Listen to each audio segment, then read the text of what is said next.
Hola oyentes de Radio Sefarad, volvemos a encontrarnos con Ricardo López Gotig en las edades del totalitarismo. ¿Qué tal?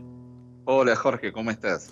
Muy bien, ya saben los oyentes que esta sección, dirigida por el historiador argentino, habla del totalitarismo. Hemos hablado mucho de las raíces incluso lejanas del siglo XIX, en el colonialismo, pero ya nos estamos acercando mucho al núcleo duro del nazismo, pero el nazismo y el antisemitismo tan exacerbado no solamente se dio en Alemania, ¿no? También incluso en lugares tan aparentemente inesperados como los Estados Unidos. Sí, exacto. El antisemitismo tuvo una gran difusión y hoy vamos a ver a un personaje muy particular y conocido, que fue un gran difusor de lo que vimos en el encuentro anterior, que fueron los protocolos de los sabios de Sion. En este caso estamos hablando de un gran industrial, alguien famoso, que fue Henry Ford. Él, ya antes de la Primera Guerra Mundial, tenía una serie de prejuicios antisemitas y de hecho cuando se inicia la Guerra Mundial, antes de que Estados Unidos se involucrara en ese conflicto, él sostenía que la guerra había sido comenzada por un grupo de banqueros judíos alemanes para lucrar con la guerra. Y de hecho, digamos, fue su postura. Luego, Estados Unidos entró en la guerra y él fue un proveedor del gobierno de Estados Unidos. No obstante, cuando termina la Guerra Mundial, él en 1919 se vuelve propietario de un periódico llamado Dearborn Independent. En este periódico va a salir una serie de artículos hablando sobre el judío internacional, el problema que él veía del judaísmo, y está netamente inspirado en los protocolos de los sabios de Sion, porque cuando uno, después de haber leído los protocolos, lee estos artículos que después fueron recopilados en un libro, se da cuenta cuál es la genealogía de este pensamiento. Simplemente en este caso está, digamos, traducido a la escena de los Estados Unidos. Pero, ¿por qué Ford toma esta posición? Primero, antes de entrar de lleno a este libro que hizo bastante carrera.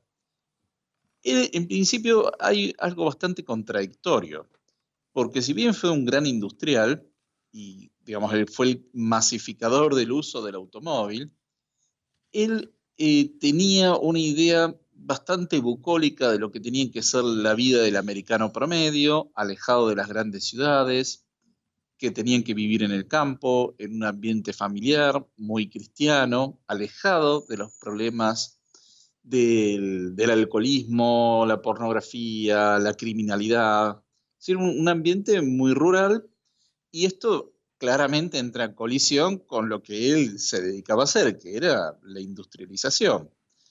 Pero de alguna forma él veía que esto era compatible porque suponía que justamente el hecho de que existieran estos vehículos accesibles al americano promedio, bueno, hacía que la gente pudiera vivir lejos de las ciudades, en un ambiente natural, y de esta forma, digamos, él tenía una filosofía muy básica, y así es como él suponía que se resolvían los problemas complejos de la sociedad.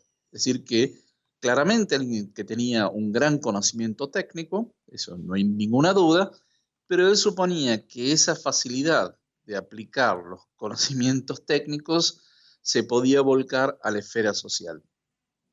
Entonces, ¿qué ocurre? Él, a partir de 1919 empieza a publicarse este periódico, que él lo compra, ¿no? Ya existía, y ahí empiezan a publicarse una serie de artículos en los cuales hablaba de la influencia judía en la vida americana, y que esto no era algo casual, sino que respondía a un plan de dominio mundial, en el cual básicamente, digamos, en principio las dos grandes víctimas de este plan de dominio mundial habían sido Rusia, que había tenido la revolución bolchevique hacía poco tiempo antes, y Alemania, que había perdido la Primera Guerra Mundial. Entonces, lo que se sostiene en esta serie de artículos es que hay un gobierno secreto panjudaico que quiere dominar el planeta y para esto aplica una serie de acciones en determinados campos de la vida social.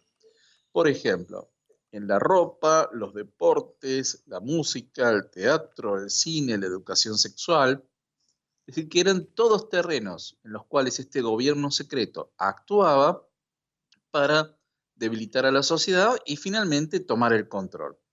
Es decir, que además de los clásicos de las finanzas y la banca, ¿no?, que ellos ya son clásicos de la idea de la conspiración mundial, él agregó a estas otras áreas.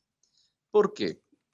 Claramente en Estados Unidos está habiendo un cambio cultural muy fuerte y esta masificación industrial también se daba en una masificación de los espectáculos, de la música y el teatro.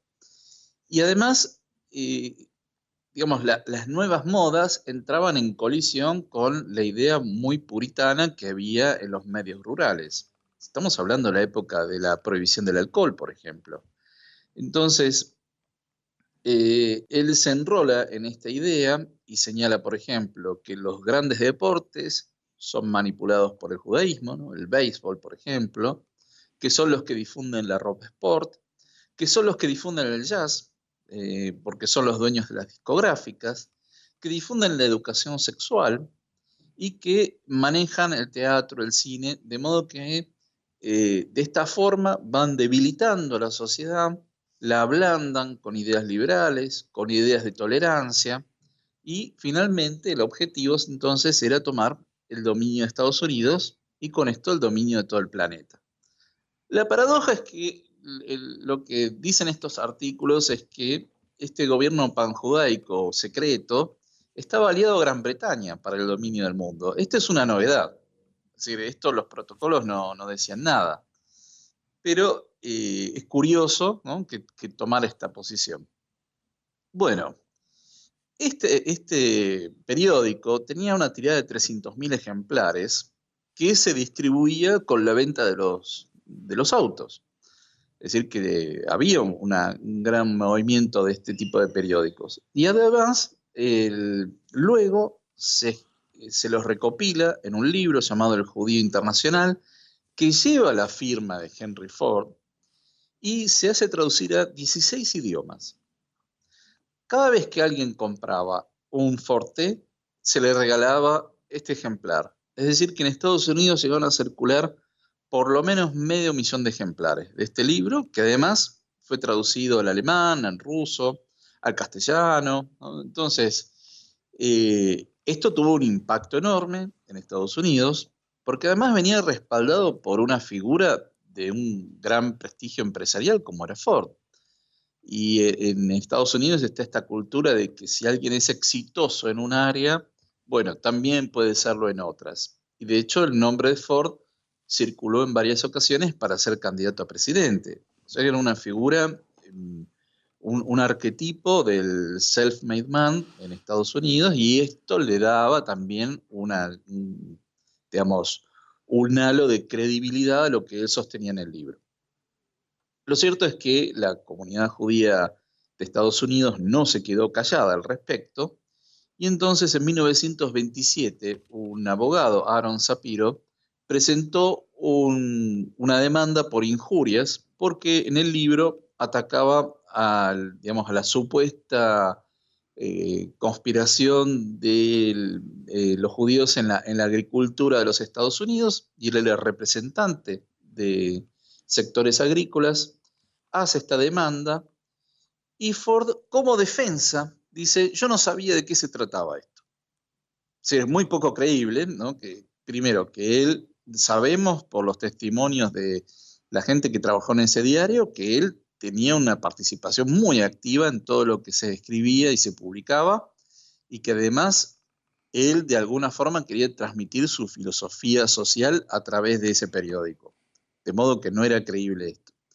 Y además después aparece un libro con su nombre y él no lo leyó. O sea, era muy poco creíble, pero de alguna forma, para terminar con el juicio, se aceptó esta supuesta ingenuidad de Ford, que no sabía que se había publicado con su nombre, cierra el periódico, no se vuelve a publicar más, y hoy sabemos, digamos, que si bien él avala el contenido del libro, en realidad este libro fue escrito por dos ghostwriters, ¿no? Dos escritores fantasmas que él tenía, que eran, uno era el doctor August Müller, que era un antiguo lobista del Imperio Alemán en Estados Unidos, que durante la guerra trató de hacer lobby para que para que Estados Unidos se mantuviese neutral durante la guerra.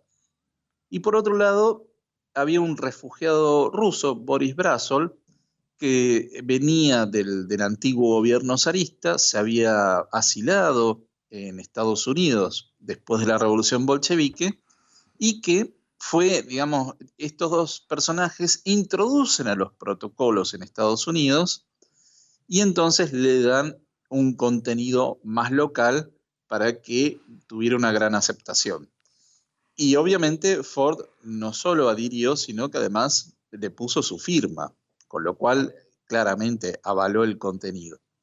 Bueno, más allá de que Ford dijera que él no sabía nada, que se disculpaba, eh, e incluso él no entendía por qué la comunidad judía estaba ofendida con él. Había una disonancia cognitiva muy fuerte en este sentido. El libro se publica y se publica en Alemania y llega a ser un bestseller, sobre todo en tiempos del nazismo en Alemania, porque el mismo partido nazi lo hace divulgar, con lo cual, más allá de que en Estados Unidos ya no tenía circulación, sí la va a tener en Europa en los años 30. De modo que este libro va a seguir su carrera y el prestigio de él le va a dar un aval importante y popularizar la idea de los protocolos de los sabios de Sion más allá del continente europeo. ¿Y qué pasó a continuación? Después de la guerra, bueno, no sé exactamente cuándo murió Henry Ford, si sobrevivió a la guerra o si después alguien le acusó de haber sido filonazi o algo. Bueno, no, él como asumió esta postura de que él no sabía nada, guardó silencio prudente, digamos, en el resto del tiempo, y de hecho nunca más se habló de su candidatura presidencial, ¿no? Pero digamos, este discurso después fue tomado por muchos grupos fundamentalistas cristianos que salieron a divulgarlo. Había muchos sacerdotes y pastores que hablaban por radio y salieron a difundir esta idea. Es decir, que tuvo un gran impacto en medios rurales muy conservadores y, digamos, si bien no hubo un partido antisemita importante, más allá de los movimientos de la supremacía aria y del Ku Klux Klan, ¿no? Ujú. Pero estaba esta identificación del judío con una serie de problemáticas sociales, es decir, que eran los causantes de la pornografía, los nuevos estilos musicales, los nuevos estilos de baile, es decir, y que todo esto estaba en las ciudades. Entonces terminaba reforzando este prejuicio muy fuerte de los medios rurales contra la vida urbana. Y en este sentido, Ford hizo digamos, un gran daño digamos, al americano promedio al difundir este tipo de ideas. Y lo interesante es que este libro incluso llegó a ser traducido también al japonés, entonces, eh, digamos, no fue un libelo cualquiera, de hecho son 4 tomos el libro, como fue publicado, entonces tuvo una gran difusión más allá de su medio inmediato. Ujú. Bueno, un poco hizo lo que se dice tirar la piedra y esconder la mano, ¿no? O sea, después él ya no se hizo responsable, pero puso en marcha una bola de nieve peligrosa. Exactamente. Fíjate que en este caso él no estaba hablando en términos raciales, sino que estaba hablando en términos de la idea de la conspiración mundial. Ujú.